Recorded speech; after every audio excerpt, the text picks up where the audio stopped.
الكريم أما بعد كتب عليكم الصيام كما كتب على الذين من قبلكم لعلكم تتقون صدق اللہ العظیم۔ میرے عزیز مسلمان بھائیوں، رمضان کا مبارک مہینہ اللہ تعالیٰ سب کو نصیب کرے۔ ایسا مہینہ جس کے لیے مہینوں پہلے سے رسول پاک صلی اللہ علیہ وسلم دعائیں مانگتے تھے۔ رجب و شعبان کے رحمتیں نصیب فرما اور رمضان تک پہنچا، یہ رسول پاک صلی اللہ علیہ وسلم کا دعا مبارک ہے۔ یہ رمضان کے لیے وہ دعا مانگتے تھے۔ یہ رمضان آ جاتا ہے، روزہ کوئی حضرات ہوتے ہیں جو روزہ رکھ لیتے ہیں تو نیک بخت لوگ ہیں، جیسے آخر میں اللہ تعالیٰ دو چار الفاظ جیسے فرماتے ہیں لعلکم تتقون، تاکہ تم پرہیزگار بن جاؤ۔ تو پرہیزگار کس بات کے لیے بن جاتا ہے؟ پرہیزگار اللہ تعالیٰ مسلمان کو یاد رکھتا ہے، مسلمان پرہیزگار بن جاتا ہے۔ تو مسلمان جب پرہیزگار بن جاتا ہے اس کو اللہ تعالیٰ بدلہ دے گا، اس کو اللہ تعالیٰ انعام دے گا، اور دنیا میں اللہ شان و عزت سے رکھے گا، اور آخرت میں بھی اللہ انعام عطا فرمائیں گے۔ تو جو حضرات اس میں روزہ رکھ لیتے ہیں وہ پھر کیا بولتے ہیں کہ میرا روزہ ہے، میرا طبیعت خراب ہے، اور جو طبیعت تیز ہے اور دماغ تیز ہے اور یہ حالت ہے یہ حالت ہے۔ نہیں، بلکہ تم نے روزہ رکھا ہو تو اللہ کی رضا کے لیے رکھا ہو۔ روزہ کسی پر احسان نہیں کیا ہے، روزہ اپنے اوپر احسان کیا ہے۔ یہ اپنے اوپر احسان کیا ہے، اس کا اللہ تمہیں بدلہ دے گا۔ تو یہ تم اپنے ساتھ ایک اچھائی ہے جو کر رہے ہو، اس کا کسی پر، البتہ اپنا روزہ جو تم رکھو تو اس کو پورا اس طرح رکھو کہ تمہارے روزہ میں کوئی خرابی نہ آئے، جو واقعی اللہ پسند کرے، اللہ قبول کرے۔ اور بیچ میں سب سے بڑی اور ایک بیکار بات جو اللہ کو سب سے ناپسند بات ہے، کیونکہ قرآن مجید میں جگہ جگہ فرمایا فساد کے نام سے، تو یہ فساد سے بچنے کی کوشش کرو۔ جنگ جھگڑا، شر، فساد، خون خرابہ، یہ نقصانات ہیں۔ اس نقصان سے بچنے کی کوشش کرو۔ پھر یہاں تک کہ اگر تمہیں دو افراد میں آپس میں کوئی جنگ جھگڑا، شر، فساد ہو جاتا ہے تو تمہیں چاہیے کہ اسے بولو۔ اس بارے میں بھی رسول پاک صلی اللہ علیہ وسلم کے حضرت ابو ہریرہ رضی اللہ تعالیٰ عنہ سے حدیث مبارک منقول ہے، فرماتے ہیں کہ جب وہ تمہیں گالی دے یا برا بلا کہے تو تم منہ پر ہاتھ رکھ کر اسے بولو کہ بھائی بس میرا روزہ ہے، چپ ہو جاؤ۔ 3-4 بار اسے بول دو بھائی میرا روزہ ہے، اور تم خود کوئی الٹا جواب نہ دو، بلکہ خود اپنا منہ جس طرح کھانے پینے سے منع کر رکھا ہے اس طرح اپنا منہ بیکار چلانے سے بھی منع کر دو، لغو اور فضول بات بولنے سے بھی منع کر دو اپنا زبان۔ روزہ صرف کھانے پینے کو روکنے کا نام نہیں ہے، بلکہ اس میں تمام برائیوں سے بچنے کا نام ہے، جس طرح اللہ تعالیٰ آخر میں فرماتا ہے لعلکم تتقون، تاکہ تم اللہ سے ڈرنے والے بن جاؤ، تقویدار بن جاؤ۔ تو تقویدار کون ہوتا ہے؟ جو اپنے آپ کو ہر برائی سے بچانے والے ہوتے ہیں۔ تو یہ برائی سے بچنا جو ہے یہ تمہارا روزے کا اصل کمال ہے۔ تم اپنے روزے کو اس طرح محفوظ کرو.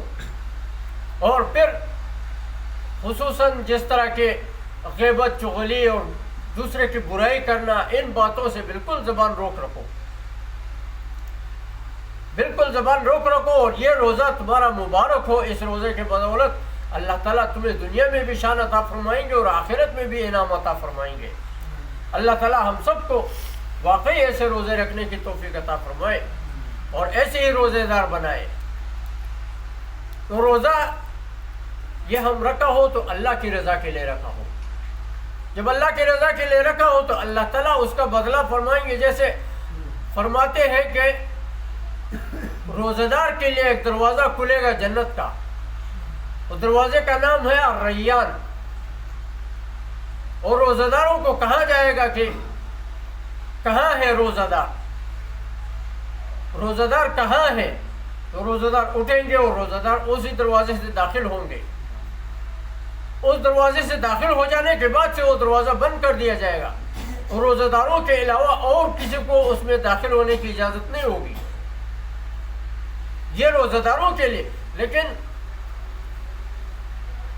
ہائے اور افسوس اس نوجوان پر، اس بندہ پر جو خوب قدرت رکھتا ہے، طاقت رکھتا ہے، ہمت ہے، سب کچھ ہے، فرصت بھی ہے.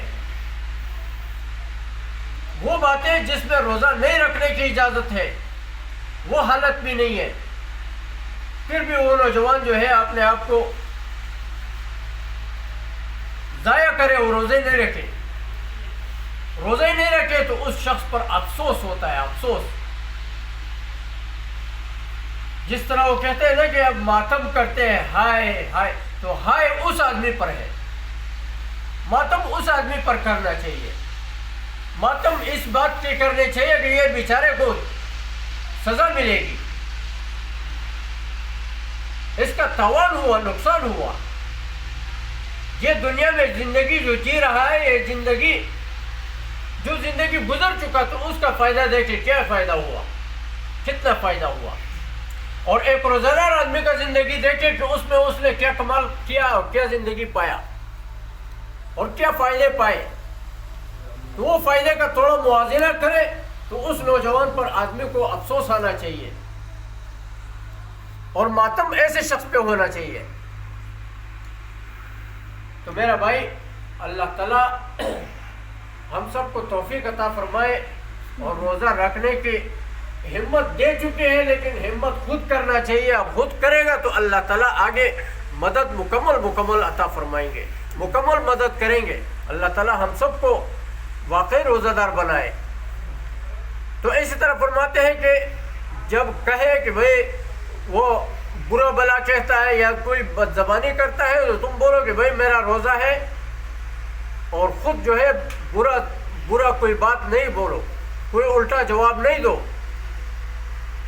اور اس سے سائڈ پہ ہو جاؤ. جنگ جھگڑا اور شر فساد نہیں کرو. یہ جنگ جھگڑا شر فساد اللہ کو ناپسند کس طرح ہے، اس کی ایک مثال بتا دیتا ہوں. اور وہ مثال دنیا سب کو معلوم ہے کہ آخر میں پھر اعتکاف کرتے ہیں.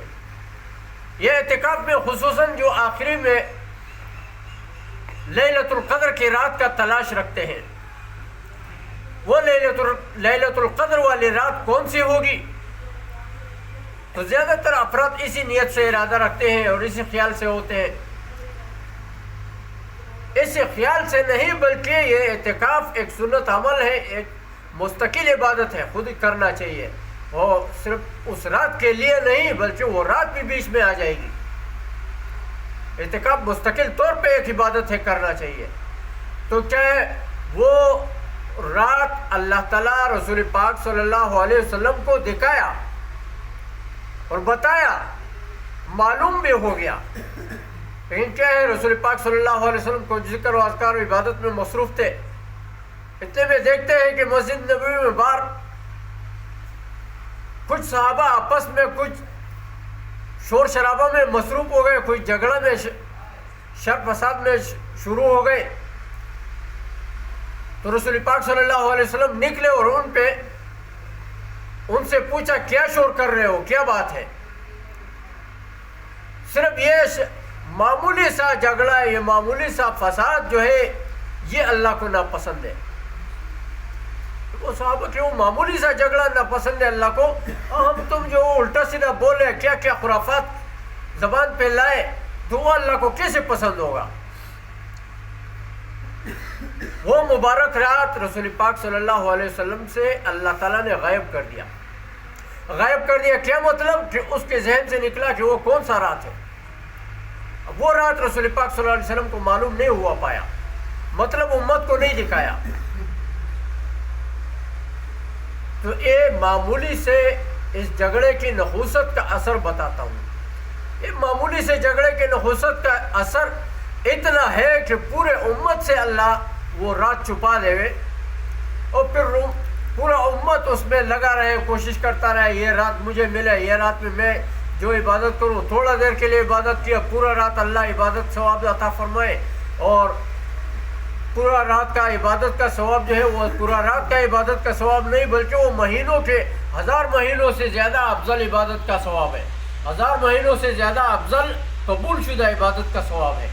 تو میرا بھائی یہ شر فساد اور جنگ جھگڑا اتنا منحوس چیز ہے اور اتنا اللہ تعالیٰ کو ناپسند چیز ہے. خود گھر میں بھی اپنے شر فساد اور جنگ جھگڑا اور دماغ تیزی ان باتوں سے بچنے کی کوشش کرو, اور باہر بھی کسی اور کے ساتھ کوئی لڑائی جھگڑا کی اس باتوں سے بچنے کی جتنا ہو سکے کوشش کرو, دوسروں کو بھی بچانے کی. اللہ تعالیٰ ہم سب کے روزے قبول فرمائے, ہم سب کے اللہ تعالیٰ روزے واقعی روزے داروں جیسے بنائے. اور ہمارے جو روزے ہیں جو افراد کے رکھتے ہیں اللہ قبول فرمائے, اور جو افراد کے نہیں رکھتے ہیں تو ان افراد کو چاہیے بھائی آپ نے ایمان کے بارے میں تھوڑا سوچے. سر پہ موت آنے والی ہے, جب موت کا زمانہ آ جاتا ہے شروع ہو جاتے ہیں, وہ بولتے ہیں موت کے بعد دیکھیں. موت کے بعد کیا دیکھو گے؟ موت کے بعد تو مٹی میں پڑے ہوں گے, پھر ادھر پوچھا سوال جواب ہوگا, پھر ادھر تو عمل نہیں ہے. آپ چلو موت کے وقت دیکھیں. موت کے وقت کیا دیکھو گے؟ موت کے وقت میں تو حالت ہر ایک کا معلوم ہے, جو مرتا ہے سب کو معلوم ہے. کون کتنے دنوں پہلے سے بیمار ہو جاتا ہے, کتنے زمانہ پہلے سے بیمار ہو جاتا ہے, ایسی حالت ہو جاتی ہے کہ خود کھانے پینے کے قابل نہیں ہوتا. وہ عبادت کیا کرے گا کہ پھر موت کے وقت میں وہ عبادت کرنے لگے گا اور اللہ کو راضی کرے گا؟ ایسے نہیں, بلکہ یہ موجودہ وقت جو ابھی موجودہ طاقت ہے اور قدرت اللہ نے دے رکھی ہے, اس کو غنیمت سمجھو, اور اس کو غنیمت سمجھ کر اس میں اللہ کا ایسا عبادت کرو کہ اللہ کو راضی کرو. اللہ کو راضی کرو تو اللہ تعالیٰ آپ کے گناہوں کو معاف فرمائے, اور